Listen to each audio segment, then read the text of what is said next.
Giovanni, vamos conversar sobre regime de reconhecimento de receitas para a tributação. Como é que tu reconhece uma receita para ser tributada? Muito bem.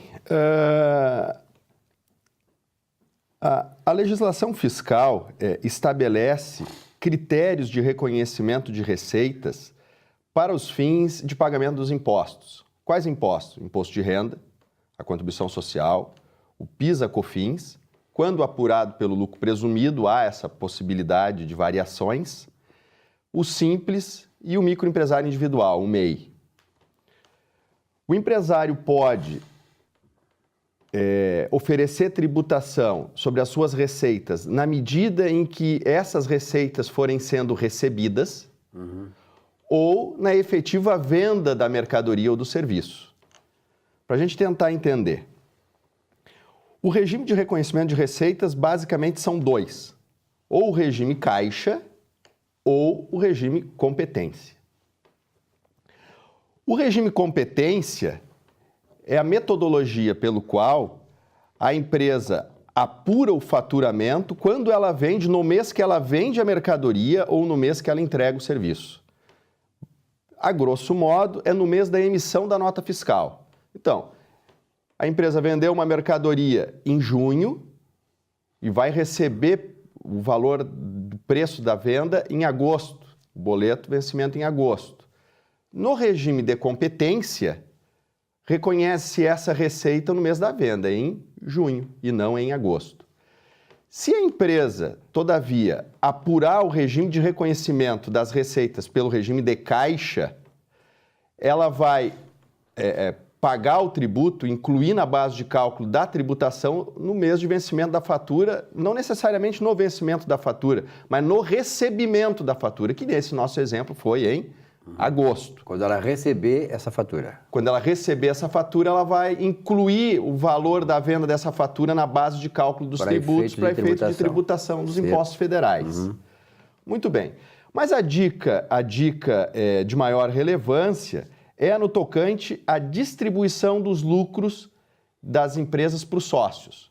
Conforme havia conversado no outro momento, o lucro distribuído para o sócio, ele é isento de imposto de renda na pessoa física. Muito bem.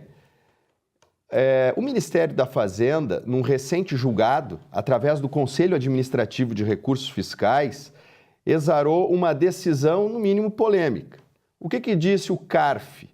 O CARF disse o seguinte: se a empresa apurar o regime de reconhecimento de receitas pelo regime de caixa, mesmo ela tendo contabilidade regular, tudo certo, e esse lucro contábil evidenciar lucro maior do que o lucro presumido, ela não pode distribuir pelo lucro contábil.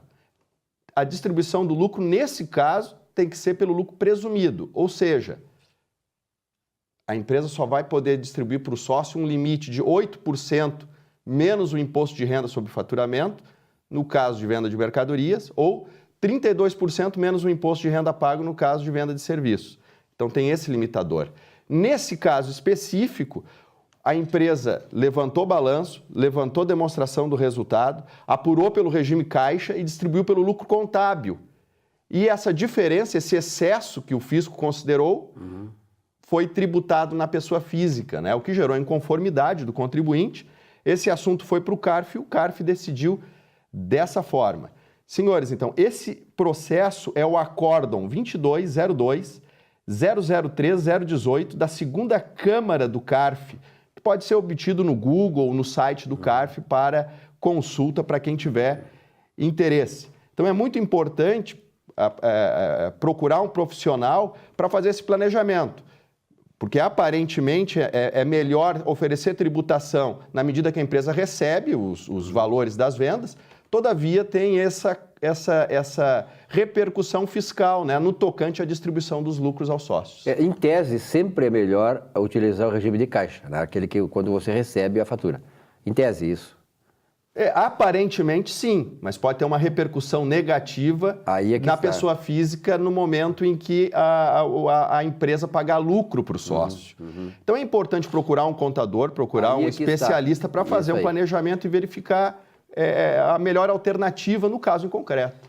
Isso, aliás, sempre nós ressaltamos aqui, né, Giovanni, esta necessidade de se procurar um contador, porque na verdade a gente sabe que nem todo, eu, embora seja economista e a gente tenha lido um pouco, mas o contador ele está completamente habilitado e bem informado, atualizado sobre essas normas da Receita Federal.